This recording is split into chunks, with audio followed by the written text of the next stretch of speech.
தினந்தோறும் வந்தாய் என்னை நீயும் தேடி,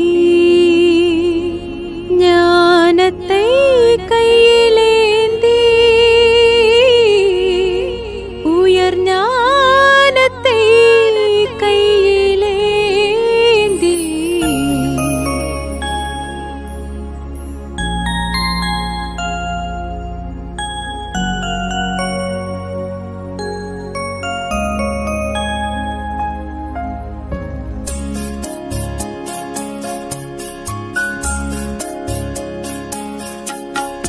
தினந்தோறும் வந்தாய் என்னை நீயும் தேடி தினந்தோறும். ஓம் சாந்தி.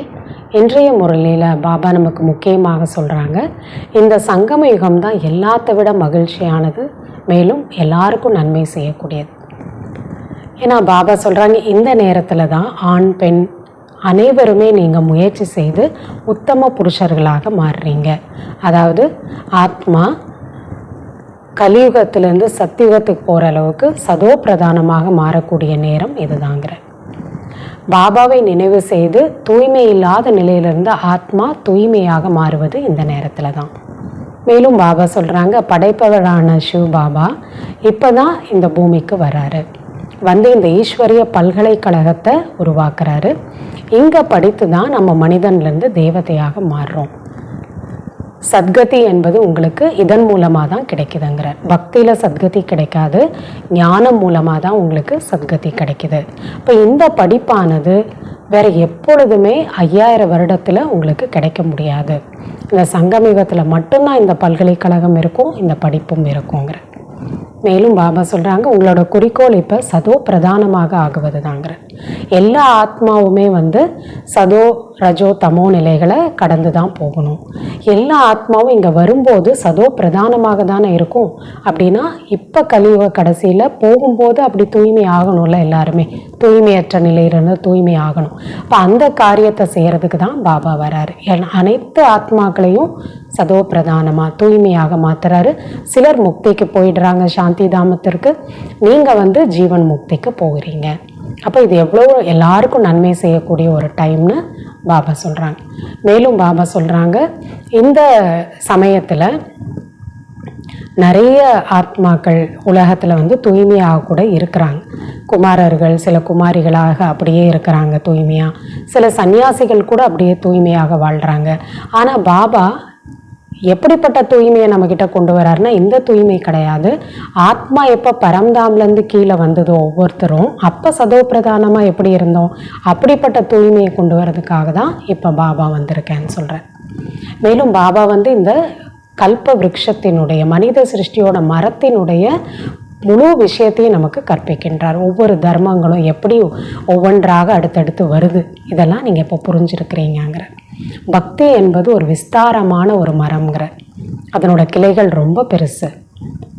ஞானம் என்பது ஒரு எசன்ஸில் இருக்கக்கூடியது. ஞானம் என்பது சாரத்தில் இருக்கக்கூடியது. அதனால் நான் இப்போ வந்து உங்களுக்கு அனைத்து வேத சாஸ்திரங்களினுடைய சாரத்தை புரிய வைக்கிறேன். நீங்கள் மற்றவங்களுக்கு ஏதாவது சொன்னீங்க, புரிய வச்சிங்க அப்படின்னா, அப்போ இவ்வளோ நாளாக நாங்கள் கேட்டதெல்லாம் பொய்யான்னு கூட சொல்கிறாங்க. ஆத்மாவில் எதுவும் ஒட்டாதுன்னு சொல்லிட்டாங்க, சுகம் துக்கம் எதுவும் ஒட்டாதுன்னு. இப்போ பாபா கேட்குறாரு, அப்போ எப்படி பாவாத்மா புண்ணியாத்மான்னு சொல்ல முடியும்? இப்போ பாபா சொல்கிறாங்க, இதெல்லாம் தவறான விஷயம், மற்றவர்களுக்கு நீங்கள் புரிய வைக்கணுங்கிறார். பாபா என்ன சொல்லிக் கொடுக்குறாரோ அதை நீங்கள் படித்து மற்றவங்களுக்கும் நீங்கள் இப்போ சொல்லிக் கொடுக்கக்கூடியவங்களாக இருக்கீங்க. இதுதான் இறை உதவியாளர்களாக நீங்கள் இருக்கீங்கன்னு சொல்கிறார் பாபா. எனக்கு சமமாக இதுலேயும் நீங்கள் ஆக வேண்டும்ங்கிற. மேலும் பாபா சொல்கிறாங்க, எப்படி குமார் குமாரிகள் பாபா அவங்களுக்கான அறிவுரை என்ன சொல்கிறாருன்னா, நீங்கள் இல்லற வாழ்க்கைக்கு போகாதீங்க, எப்படி தூய்மையாகவே இருந்துருங்க. மற்றபடி லௌகிக்க குல மரியாதைகள் சொல்லுவாங்க, நீங்கள் திருமணம் பண்ணிக்கணும், குழந்தைகள் பெற்றுக்கொள்ளணும், அதெல்லாம் இப்போ கேட்காதீங்க. அந்த லௌகிக குல மரியாதைகள்லாம் விட்டுடுங்க. பாபா என்ன நமக்கு இப்போ அறிவுரை சொல்கிறாரோ, பகவானே வந்து சொல்கிறாருன்னா அதை நம்ம ஏற்றுக்கொள்ளணும் தானேங்கிற. மேலும் பாபா சொல்கிறாங்க, யார் இல்லற வாழ்க்கையில் ஏற்கனவே இருக்கீங்களோ அப்போ பாபா அவங்களுக்கு சொல்கிறாரு, நீங்கள் அதில் இருந்தாலும் தாமரை மலர் போல தூய்மையாக இருங்க. ஏன்னா நீங்கள் விகாரியிலேருந்து நிர்விகாரியாக இப்போ மாற வேண்டும்ங்கிறத பாபா சொல்கிறார். தேகம் உட்பட தேகத்தோட அனைத்து சம்பந்தங்களையும் மறந்து எவ்வளவு முடியுமோ என்னை நினைவு செய்யுங்க. அந்தளவுக்கு உங்களுடைய எல்லா பாவங்களும் பஷ்பமாயிடும். நீங்கள் மனிதன்லேருந்து தேவதையாக ஆகிவிடுவீர்கள். பாபா சிவாலயத்தை படைக்கிறாரு, சொர்க்கத்தோட ஆஸ்தியை உங்களுக்கு கொடுக்குறாருன்னா அதை கண்டிப்பாக நீங்கள் எடுத்துக்கொள்ளணுங்கிறார். அதற்கான படிப்பை நான் கற்றுக் கொடுக்குறேன். ஒவ்வொரு கல்பத்திலையும் 5000 வருஷத்துக்கு பிறகும் நான் இதே படிப்பை உங்களுக்கு நான் கற்றுக் கொடுக்கின்றேன்னு சொல்கிறார். வாங்க பாபா சொல்லக்கூடிய முழுமையான முரளியை கேட்கலாம். ஓம் சாந்தி. 20/9/2024 காலை முரளி, பாப்தாதா, மதுபன். இனிமையான குழந்தைகளே, நீங்கள் பாபாவிற்கு சமமாக இறைவனின் உதவியாளர்களாக ஆக வேண்டும். பாபா சங்கமயுகத்தில் குழந்தைகளாகிய உங்களுக்கு சேவை செய்ய வருகின்றார். கேள்வி: இந்த புருஷோத்தம சங்கம யுகம்தான் அனைத்திலும் மகிழ்ச்சியானது மற்றும் நன்மையானது எப்படி? பதில்: இந்த சமயத்தில் குழந்தைகளாகிய நீங்கள் ஆண் மற்றும் பெண் இருவருமே உத்தமகர்களாக ஆகின்றீர்கள். இந்த சங்கம யுகமே கலியுகத்தின் கடைசி மற்றும் சத்யுகத்தின் ஆரம்பத்திற்கு இடைப்பட்ட காலமாகும். இந்த சமயத்தில்தான் பாபா குழந்தைகளாகிய உங்களுக்காக ஈஸ்வரிய பல்கலைக்கழகத்தை திறக்கின்றார். இங்கே நீங்கள் மனிதனிலிருந்து தேவதைகளாக ஆகின்றீர்கள். இப்படிப்பட்ட பல்கலைக்கழகம் முழு கல்பத்திலும் வேறு எப்பொழுதும் இருப்பதில்லை. இந்த சமயத்தில் அனைவருக்கும் சத்கதி ஏற்படுகிறது. ஓம் சாந்தி. ஆன்மீக தந்தை ஆன்மீக குழந்தைகளுக்கு புரிய வைக்கிறார். இங்கே அமர்ந்து கொண்டு முதலாவதாக நீங்கள் பாபாவை நினைவு செய்கின்றீர்கள். ஏனென்றால் அவர் தூய்மையற்றவர்களை தூய்மையாக ஆக்கக்கூடியவர். அவரை நினைவு செய்வதன் மூலம்தான் தூய்மையாக சதோ பிரதானமாக ஆக முடியும். அப்படி ஆவது தான் உங்களுடைய குறிக்கோள் ஆகும். இப்போ பாபா நம்மளோட குறிக்கோளை ஞாபகப்படுத்துகிறார். சதோ பிரதானமாக தூய்மை ஆகிறது தான் உங்களோட குறிக்கோள். அப்போ அதுக்கு என்ன பண்ணணும்? பாபாவை எவ்வளவு நினைவு செய்கிறோமோ அவ்வளவு ஆத்மா தூய்மையாகும். அதுலேயும் பாபா சொல்கிறாங்க, சதோ வரையாவது குறிக்கோள் என்பது கிடையாது, சதோ பிரதானமாக ஆக வேண்டும். இல்லையா? பகவானை நினைவு செய்கிறோன்னா சத்தியுகத்துக்கு போகிறதுக்கு ஆரம்பத்தில் இருக்கிறவங்களோட ஒரு க்ரைட்டீரியா என்ன? சதோ பிரதானமாக ஆகணும். அதுதான் உங்களோட குறிக்கோளுங்கிறார். ஆகையினால் பாபாவை கண்டிப்பாக நினைவு செய்ய வேண்டும். பிறகு இனிமையான வீட்டையும் நினைவு செய்ய வேண்டும். ஏனென்றால் அங்கே செல்ல வேண்டும். முதல்ல பாபாவை நினைக்கணும், பாபா சொல்கிறாங்க. அதுக்கப்புறமா வீட்டிற்கு செல்லணும். அதனால நீங்கள் பரம்தாமத்தையும் நினைவு செய்யணும். மூன்றாவதாக சொல்கிறாரு, பிறகு செல்வம் ஆஸ்தி வேண்டும். ஆகையினால் தன்னுடைய சொர்க்கத்தையும் நினைவு செய்ய வேண்டும்.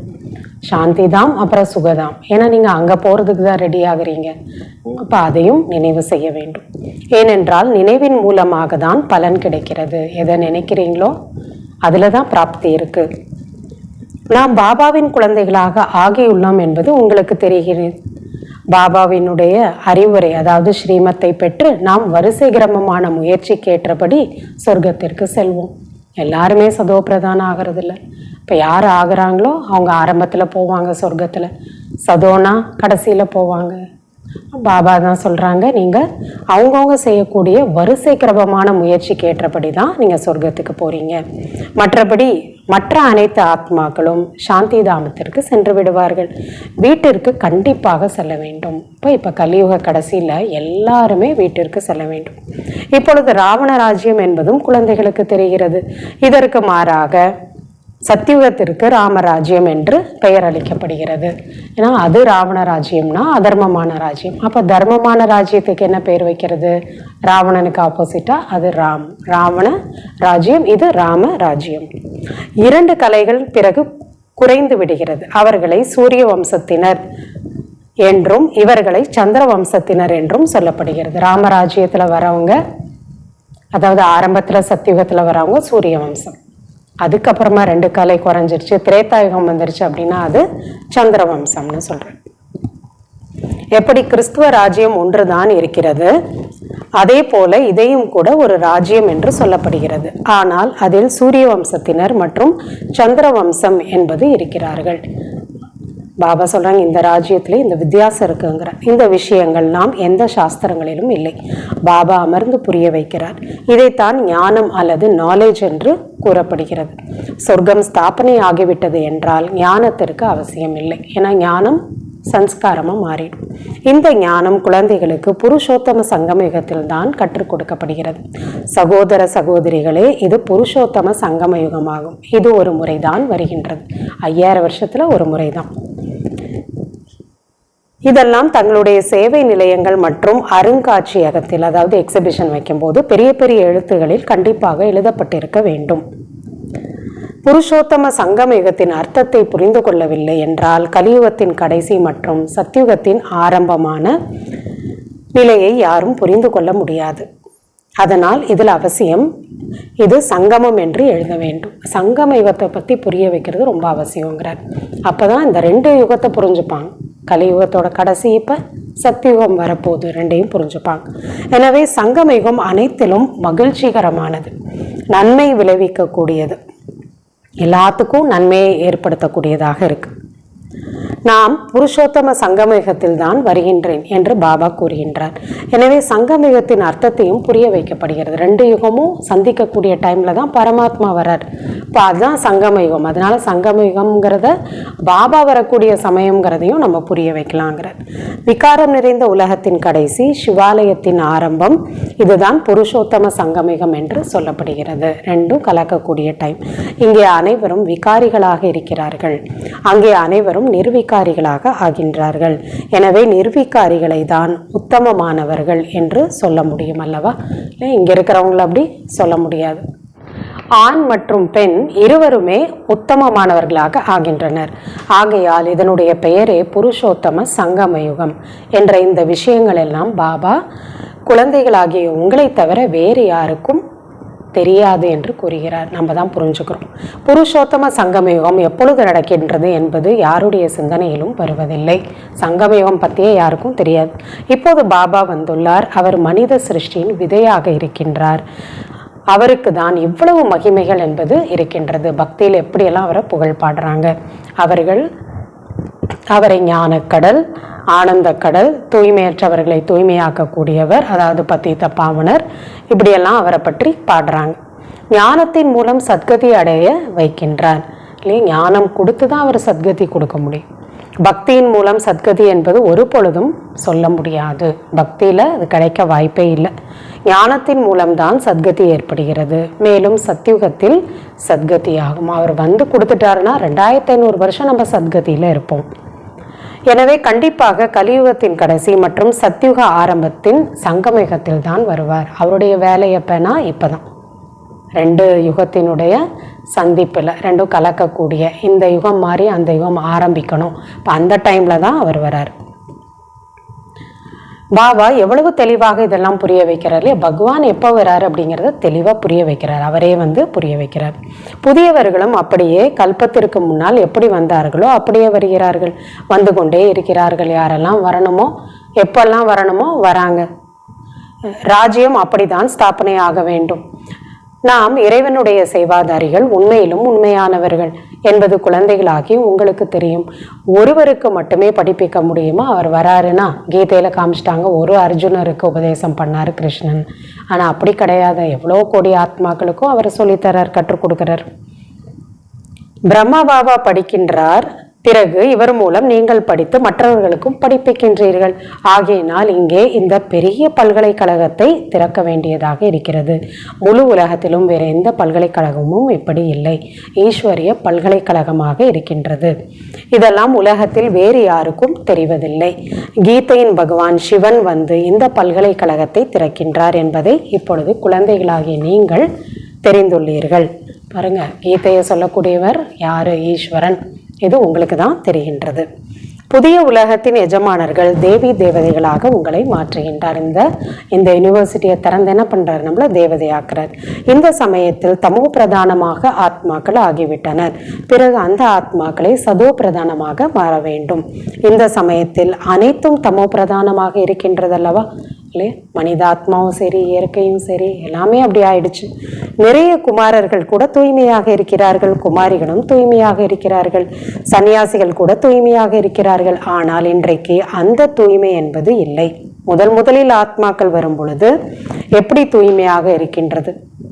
மாமா சொல்கிறாங்க, இப்போ உலகத்தில் கூட நிறைய பேர் திருமணம் செஞ்சுக்காம பிரம்மச்சரியமாக இருக்காங்க, குமாரர்களாக இருக்காங்க, குமாரிகளாக இருக்காங்க, இல்லை சன்னியாசிகள் கூட தூய்மையாக இருக்காங்க. ஆனால் இந்த தூய்மை எப்படிப்பட்டதில்லை?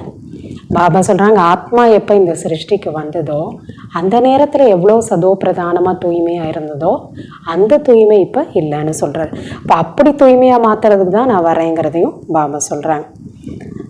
பிறகு தூய்மையாக ஆகிவிடுகிறது. ஏனென்றால் அனைவரும் சதோ பிரதானம், சதோ ரஜோ தமோவை கடக்க வேண்டியதாக இருக்கின்றது.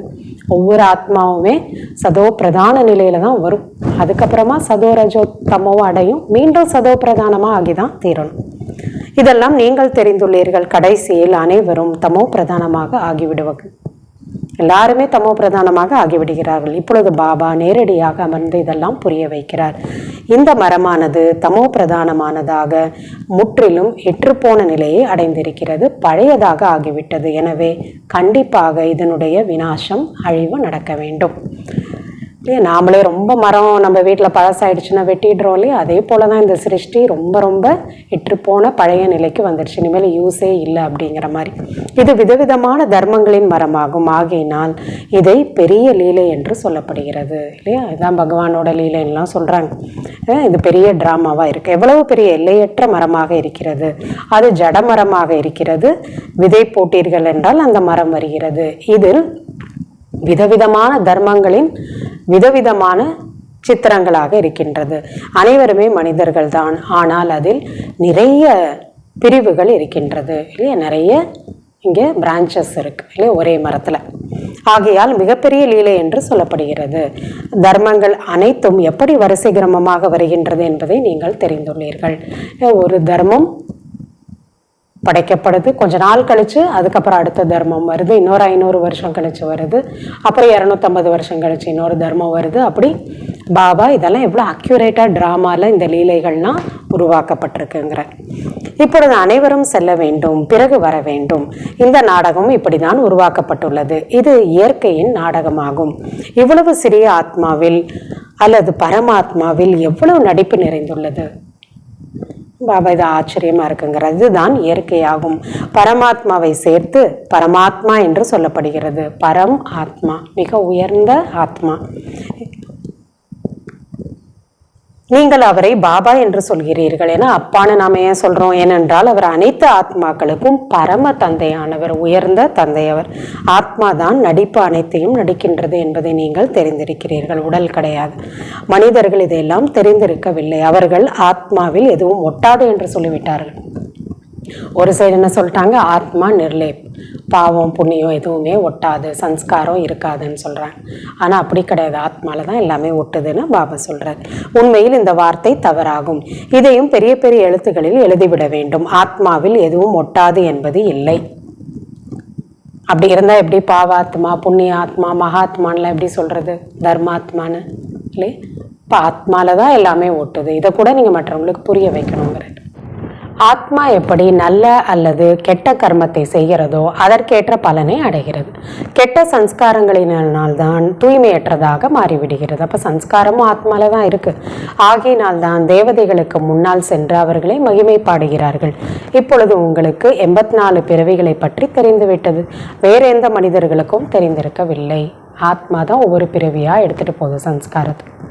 அப்போ ஆத்மாக்குள்ள நிறைய தூய்மை இல்லை. அதனால தான் தேவதைகளை முன்னாடி பார்த்த உடனே யார் தன்னை விட உயர்ந்தவங்களா இருக்காங்களோ தலை வணங்குறாங்க, சொல்கிறாங்க நான் ரொம்ப பாவியாக ஆயிட்டேன் அப்படின்லாம். நீங்கள் அவர்களுக்கு 84 பிறவிகளை பற்றி நிரூபித்து கூறுகின்றீர்கள் எனும் பொழுது சாஸ்திரங்கள் அனைத்தும் பொய்யா என்று கேட்கிறார்கள். இதெல்லாம் நீங்கள் சொன்னீங்கன்னா அவங்களுக்கு புரிய வைக்கும்போது இவ்வளோ நாளாக கேட்டு வந்ததெல்லாம் அப்போ பொய்ன்னு சொல்கிறீங்களா அப்படின்னு கேட்குறாங்க. 84 லட்சம் யோனிகளை, அதாவது பிறவிகளை ஆத்மா எடுக்கிறது என்று கேள்விப்பட்டிருக்கிறோம் என்று சொல்கிறார்கள். இதெல்லாம் அப்படி பக்தியில் சொல்லிட்டாங்க, அதெல்லாம் நம்ம கிட்ட கேட்குறாங்க. உண்மையில் அனைத்து சாஸ்திரங்களுக்கும் தாய் கீதை என்பதை பாபா அமர்ந்து இப்பொழுது புரிய வைக்கிறார். அது எந்த கீதை? பாபா சொல்லக்கூடிய உண்மையான கீதை. பாபா இப்பொழுது நமக்கு ராஜயோகத்தை கற்றுக் கொடுத்து கொண்டிருக்கின்றார். இதை 5000 ஆண்டுகளுக்கு முன்பும் கற்றுக் கொடுத்திருக்கிறார். நாம் தூய்மையாக இருந்தோம், தூய்மையான இல தர்மம் இருந்தது என்பதை நீங்கள் தெரிந்துள்ளீர்கள். இப்பொழுது இதை தர்மம் என்று சொல்ல முடியாது. இப்ப இருக்கிறது அதர்மிகளாக ஆகிவிட்டார்கள், அதனால் விகாரம் உடையவர்களாக ஆகிவிட்டார்கள் அல்லவா. தர்மத்திலிருந்து மாறிட்டாங்க, அப்ப எல்லாருமே விகாரிகளாக ஆயிட்டாங்க. அதனால தேவதா தர்மம் தன்னை சொல்லிக்க முடியாது. இந்த விளையாட்டை குழந்தைகளாகிய நீங்கள் தான் தெரிந்து கொண்டீர்கள். இது எல்லையற்ற நாடகமாகும். இதை ஒவ்வொரு 5000 வருடங்களுக்கு பிறகும் மீண்டும் திரும்ப நடந்து கொண்டே இருக்கின்றது.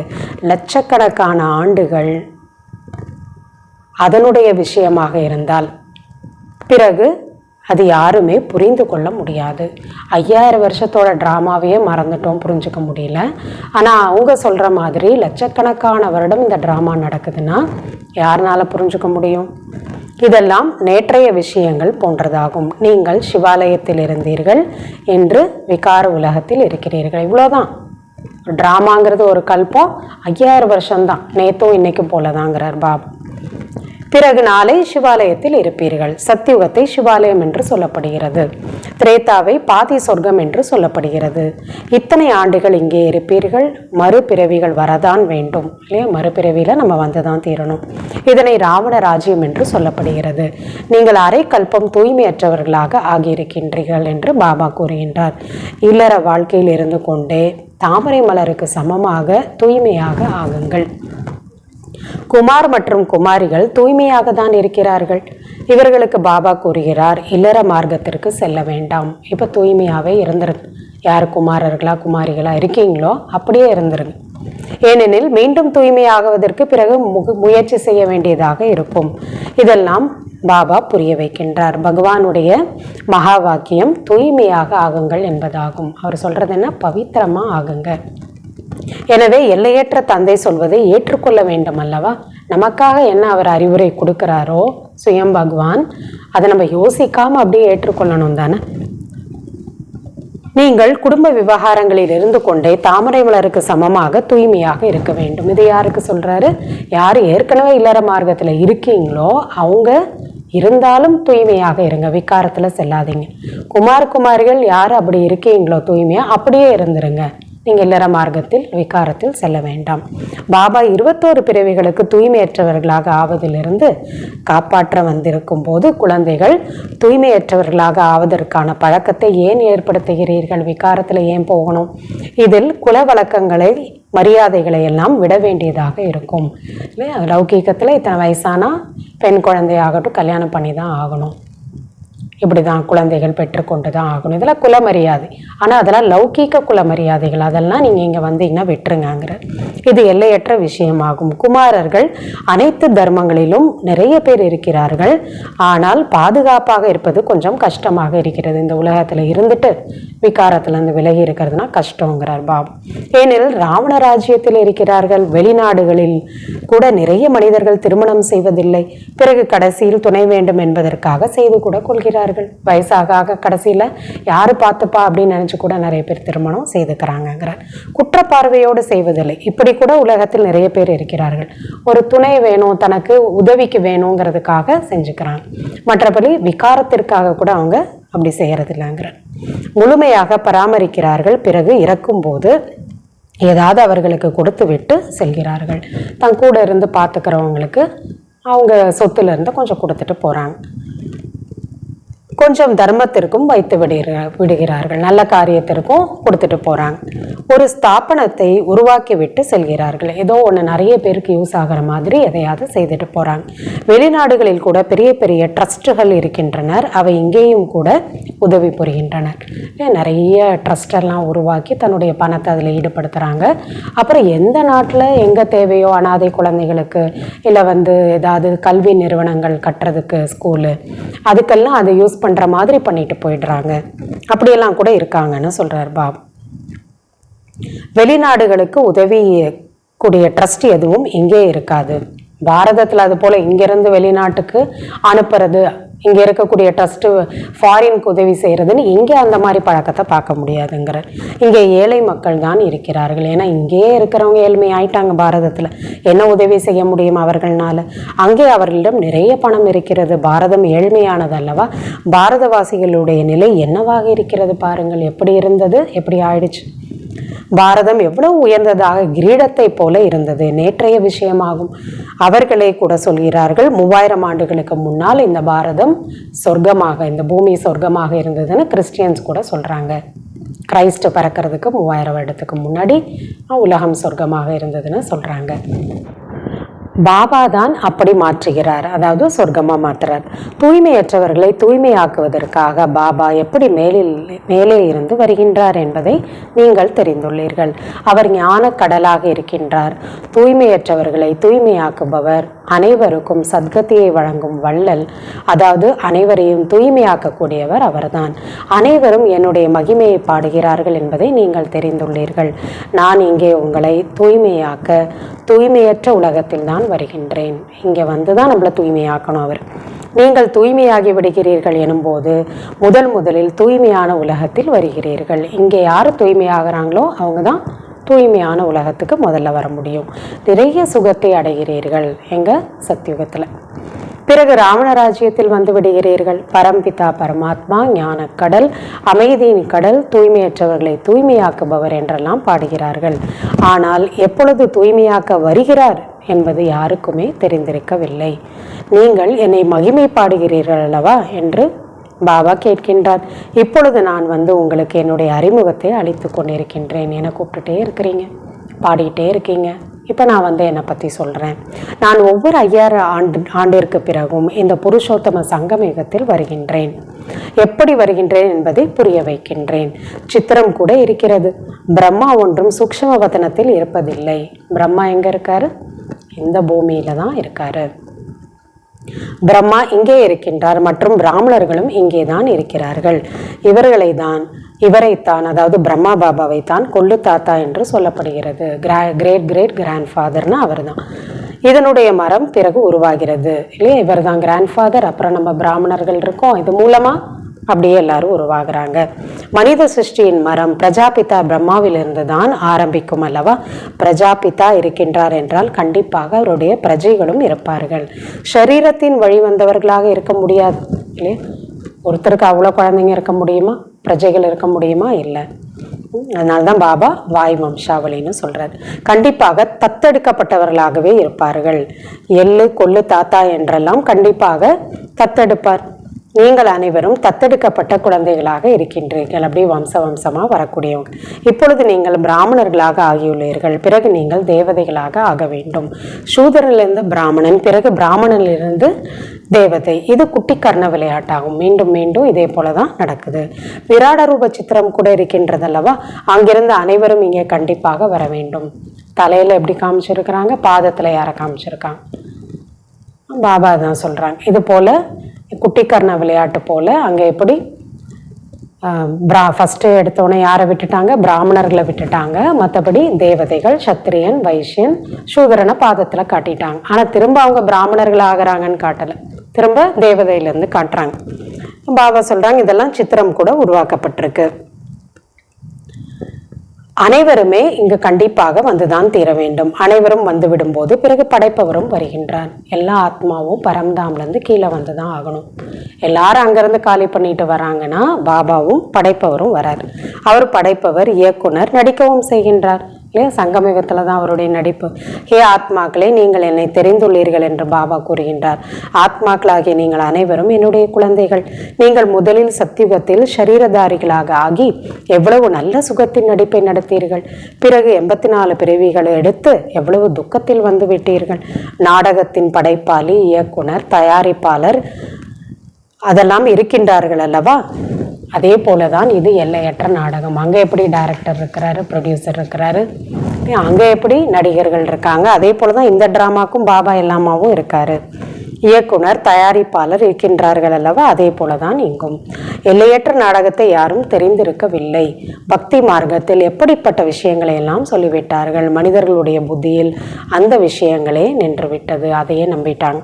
இப்பொழுது பாபா கூறுகின்றார், இனிமேலும் இனிமையான குழந்தைகளே, இவை அனைத்தும் பக்தி மார்க்கத்தின் சாஸ்திரங்களாக இருக்கின்றது. பக்தி மார்க்கத்தின் விஷயங்கள் நிறைய இருக்கின்றன. எப்படி விதையின் சக்தி மரமாக ஆகின்றதோ, இவ்வளவு சிறிய விதை மரம் எவ்வளவு அளவற்றதாக பறந்து விரிந்திருக்கின்றது. பக்தி கூட அந்த அளவுக்கு விஸ்தாரமானதாகும் இல்லையே, அந்த அளவுக்கு ரொம்ப விஸ்தாரமாயிடுச்சு. ஞானம் என்பது விதையாக இருக்கின்றது, அதுலேருந்து தான் பக்தி வருது. அதில் எந்த பொருளும் அவசியம் இருப்பதில்லை. தங்களை ஆத்மா என்று புரிந்து பாபாவை நினைவு செய்யுங்கள். விதைன்னா என்ன, சாரத்தில் தான் இருக்கும். பாபா என்ன சொல்கிறார், பக்தி மாதிரி அங்கே எதுவுமே நம்ம மந்திரங்கள் சொல்லணும், வேத சாஸ்திரங்களை படிக்கணும், தீர்த்த யாத்திரை போகணும், விரதங்கள் இருக்கணும், எதுவுமே இல்லை. பலி கொடுக்கணும். இது சாரமாக இருக்குது. உங்களை நீங்கள் ஆத்மான்னு புரிஞ்சுட்டு என்ன நினைவு செய்யுங்க, எசன்ஸுக்கு வாங்கங்கிறார். இவை அனைத்தும் இப்பொழுது நின்று விட்டது. பாபாவை நினைவு செய்யுங்கள். வேற எந்த விரதமும் நியமமும் இங்கே இல்லை. உங்களுக்கு சத்கதி கிடைத்துவிடும். பிறகு எந்த விஷயத்திற்கும் அவசியம் இருக்காது. ஞானமும் அங்கே இல்லை, பக்தியும் அங்கே இல்லை.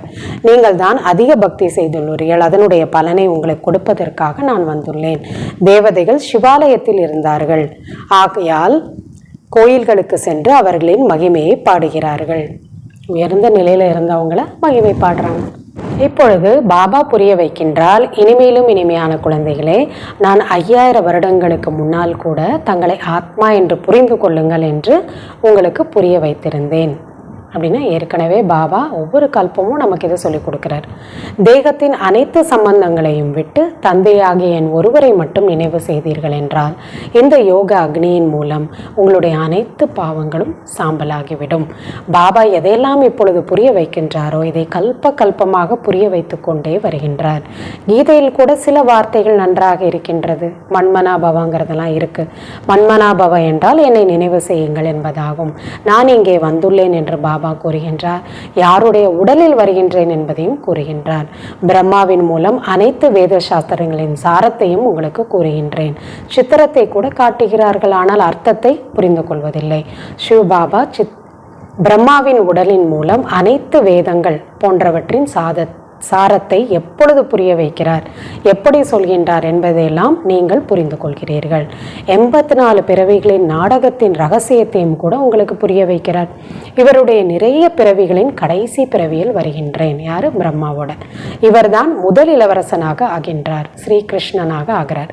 பிறகு 84 பிறவிகளில் வருகின்றார். அச்சா, இனிமேலும் இனிமையான காணாமல் போய் கண்டெடுக்கப்பட்ட செல்ல குழந்தைகளுக்கு தாயும் தந்தையுமான பாப் தாதா அன்பு நினைவுகள் மற்றும் காலை வணக்கங்கள். ஆன்மீக குழந்தைகளுக்கு ஆன்மீக தந்தையின் நமஸ்காரம். ஆன்மீக தந்தைக்கு ஆன்மீக குழந்தைகளின் நமஸ்காரம். தாரணைக்கான முக்கிய சாரம், முதலாவது பாயிண்ட், இந்த ராவண ராஜ்யத்தில் இருந்து கொண்டே தூய்மையற்ற உலகாயுத குல மரியாதைகளை விட்டு எல்லையற்ற தந்தையின் விஷயங்களை ஏற்றுக்கொள்ள வேண்டும். இல்லற விவகாரங்களில் இருந்து கொண்டே தாமரை மலருக்கு சமமாக இருக்க வேண்டும். இரண்டாவது பாயிண்ட், இந்த விதவிதமான பெரிய லீலைகளை நன்றாக புரிந்து கொள்ள வேண்டும். இதில் நடிப்பை நடிக்கக்கூடிய ஆத்மாவில் எதுவும் ஒட்டாது என்பது இல்லை. நல்ல கெட்ட கர்மம் செய்கிறது மற்றும் அதனுடைய பலனையும் ஆத்மா அடைகிறது. இந்த ரகசியத்தை புரிந்து கொண்டு உயர்ந்த கர்மங்களை செய்ய வேண்டும். வரதானம், பாபாவின் சம்ஸ்காரங்களை தன்னுடைய உண்மையான சம்ஸ்காரமாக ஆக்கக்கூடிய சுப பாவனை, சுப விருப்பங்கள் உடையவர்களாக ஆகுக. இப்பொழுது வரை பல குழந்தைகளிடம் வருத்தப்படுவது, ஒதுங்கிக் கொள்வது, பரச்சிந்தனை செய்வது அல்லது கேட்பது, இப்படி விதவிதமான சம்ஸ்காரங்கள் இருந்து கொண்டுதான் இருக்கின்றது. அவற்றை என்ன செய்வது? எனது சம்ஸ்காரம், இது போன்ற வார்த்தைகள்லாம் கூறுகின்றார்கள். என்ன பண்ணுறது? இது என்னோட சம்ஸ்காரம், சுபாவம் அப்படி தான் இருக்குது அப்படின்னு சொல்கிறாங்க. இந்த எனது என்ற வார்த்தை முயற்சியை தளர்வாக்கி விடுகிறது. என்னோட சம்ஸ்காரம் சொல்கிறாங்களே, அது தப்புங்கிறது. இது ராவணனுடைய பொருளாகும், என்னோடது அல்ல. ஆனால் எது பாபாவின் சம்ஸ்காரமோ அதுவே பிராமணர்களுடைய நிஜமான சம்ஸ்காரம். இதை தான் புரிஞ்சுக்கணுங்கிற. இதெல்லாம் என்கிட்ட பலவீனம் குறை இருக்கோ அதெல்லாம் என்னோடது இல்லை. என்னுடையது உண்மையாக பாபாவோடது தான் என்னோட குணம், பாபாவோட சன்ஸ்காரம் தான் என்னோட சன்ஸ்காரம். பாபா அதை தான் புரிஞ்சுக்க சொல்கிறேன். அந்த சன்ஸ்காரம் என்னவென்றால் விஸ்வ கல்யாணக்காரி, எல்லா ஆத்மாவுக்கும் நன்மை செய்யணும், நன்மை செய்கிறது தான் என்னோட சன்ஸ்காரம். சுப சிந்தனை செய்பவர், எல்லாருக்காகவும் நல்லதை நினைக்கக்கூடியவர்கள், அனைவருக்காக சுப பாவனை சுப விருப்பம் கொண்டவர், எல்லாரை பற்றியும் நல்லதாக நினைப்பது, எல்லாருக்காகவும் நல்லதை நினைப்பது, நல்ல ஆசைகளை மற்றவங்களுக்காக வைக்கிறது.